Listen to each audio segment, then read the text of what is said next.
Number ಹಾಕಿದ ನಂತರ total ಮರ ಎಷ್ಟು ಅದರದ್ದು 40% ಮಾತ್ರ ಮರ ಕಡಿಯೋದಕ್ಕೆ ಈ ಯೋಜನೆಯಲ್ಲಿ ಅವಕಾಶ ಇರುವಂತದ್ದು. ಈಗ ಎಷ್ಟು ಮರ ಇದೆ ಅಂತ ಹೇಳಿ ಗೊತ್ತಿಲ್ಲದೆ ಹೇಗೆ ಕಡಿತೀರಿ? ಈ ಕಳೆದಾದ ನಂತರ ಲೆಕ್ಕ ಉಂಟು ಅದಕ್ಕೆ.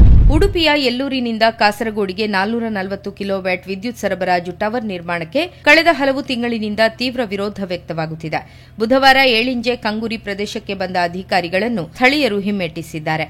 ಕಂಗುರಿ ಪ್ರದೇಶದಲ್ಲಿ ಟವರ್ ನಿರ್ಮಾಣಕ್ಕೆ ಮಂಗಳವಾರ ಮತ್ತು ಬುಧವಾರ ಗುಡ್ಡದಲ್ಲಿ ಮರಗಳನ್ನು ಕಡಿಯುತ್ತಿದ್ದು, ಈ ಘಟನೆ ಬುಧವಾರ ಸ್ಥಳೀಯರಿಗೆ ತಿಳಿದುಬಂದಿದೆ.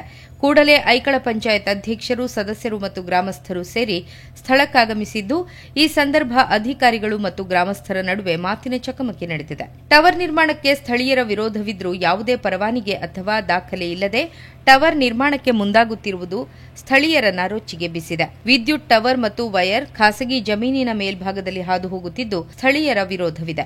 ಈ ಬಗ್ಗೆ ಅಧಿಕಾರಿಗಳಿಗೆ ತಿಳಿಸಿದ್ರು ಮತ್ತು ಟವರ್ ನಿರ್ಮಾಣಕ್ಕೆ ಮುಂದಾಗುತ್ತಿದ್ದಾರೆ ಎಂದು ಸ್ಥಳೀಯರು ಆರೋಪಿಸಿದ್ದಾರೆ. ಕಳ್ಳರಂತೆ ಬಂದ ಅಧಿಕಾರಿಗಳು ಅರಣ್ಯ ಇಲಾಖೆಯಿಂದ ಕೂಡ ಯಾವುದೇ ಪರವಾನಗಿ ಪಡೆದಿಲ್ಲ. ಈ ಬಗ್ಗೆ ಅರಣ್ಯ ಇಲಾಖೆ ಕೂಡ ಸೂಕ್ತ ಕ್ರಮ ವಹಿಸಬೇಕು. ಎಲ್ಲಾ ಕಾನೂನುಗಳನ್ನು ಗಾಳಿಗೆ ತೂರಲಾಗಿದ್ದು, ಈ ರೀತಿ ಮುಂದುವರಿದಲ್ಲಿ ಮುಂದಿನ ದಿನಗಳಲ್ಲಿ ಉಗ್ರ ಹೋರಾಟ ನಡೆಸಲಾಗುವುದು ಎಂದು ಸ್ಥಳೀಯರು ಎಚ್ಚರಿಸಿದ್ದಾರೆ.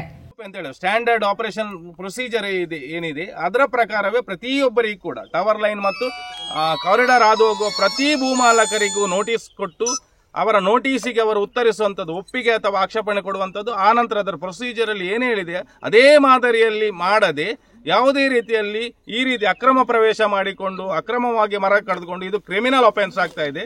ಈ ಬಗ್ಗೆ ಅರಣ್ಯ ಇಲಾಖೆಯವರು ಮತ್ತು ಪೊಲೀಸ್ ಇಲಾಖೆಯವರು ಸೂಕ್ತ ಕ್ರಮವನ್ನು, ಕಾನೂನು ಕ್ರಮವನ್ನು ಸ್ಟೆರ್ಲೈಟ್ ಕಂಪನಿಯವರ ವಿರುದ್ಧ ಮಾಡಬೇಕೆನ್ನೋದು ನಾವು ಆಗ್ರಹಿಸ್ತಾ ಇದ್ದೀವಿ.